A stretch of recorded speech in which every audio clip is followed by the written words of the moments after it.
The church in San Antonio, there's two things about it that I really love. There was a very old building. It's on St. Cloud Road, and it was the oldest chapel in San Antonio, and it's just so different. Like the layout and stuff, it's very old, but it's got such a good spirit to it. It's a very old building.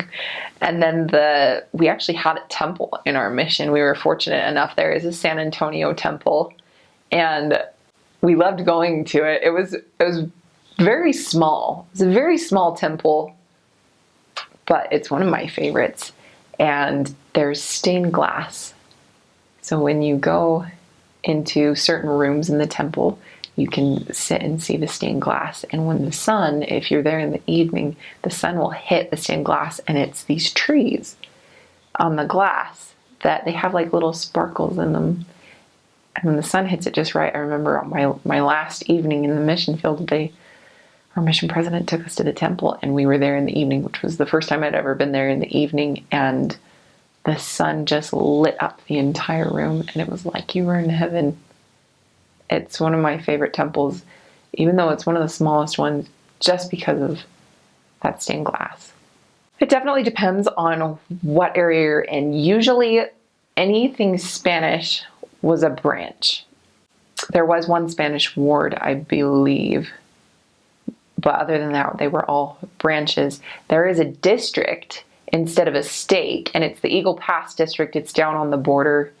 It's the Del Rio branches and the Eagle Pass branches, and it's a combination. It's like half and half English, half Spanish, because there's the Del Rio first and third branches, and then the Eagle Pass branches. There's two of them. I don't know what they're called, but one's English, one's Spanish, and it was so neat to go to those meetings when it was a district meeting, like a stake meeting, and you could hear people with their headsets on, with the missionaries were translating it into Spanish, and the mission president would come and he'd speak in Spanish and in English, and it was just a very wonderful feeling.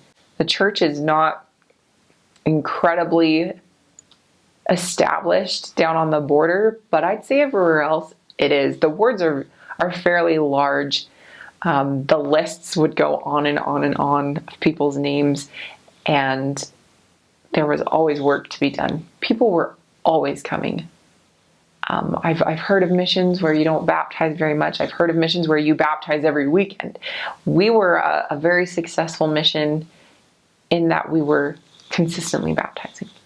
I wouldn't say that I baptized, well, of course I never baptized, but I wouldn't say that I baptized like people talk about they do in Southern American missions, but it's growing. The church is growing, and depending on where you are, usually in Austin and very central San Antonio, the wards are very strong.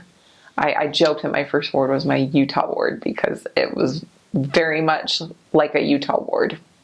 The members there are very strong, and because they're not all together like we are in Utah, you'd be in one square block as a stake.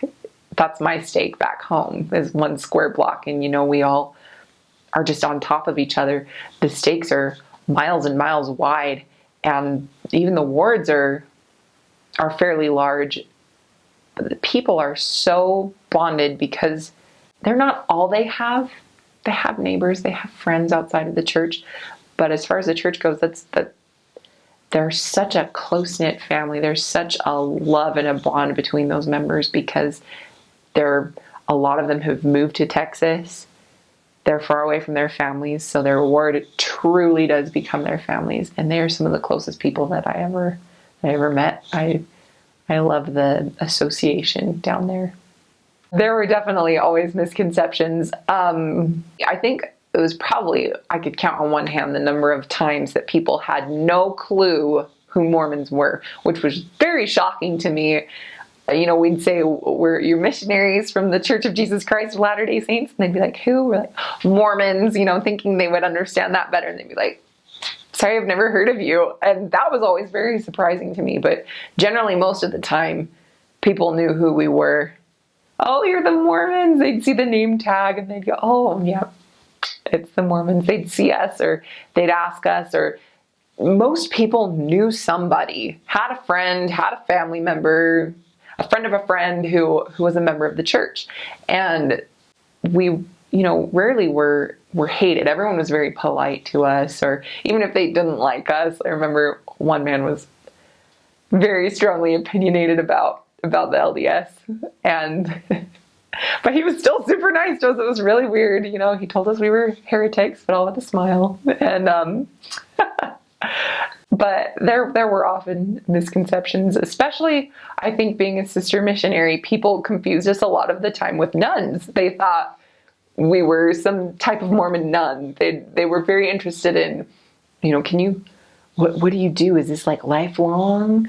Do you ever get married? Do you have a boyfriend right now? Like, they were just very interested in the idea that women were missionaries, because I think most of the time they associated missionaries in the church with the elders. Elders are very, very easy to spot. It's not uncommon to see a girl in a skirt, but to see a guy in a suit, especially in the heat in Texas, that's very different. And so people didn't always notice us, especially because if you have long hair, then it would sometimes cover your name tag. And so they'd be shocked when we knock on their door sometimes. The people who would be surprised, they'd ask us if we were nuns. They'd ask us, how long has your church been sending out women? You could tell who the women were who were feminists, because they'd be like, you know what, good for you. More women need to be doing stuff like that.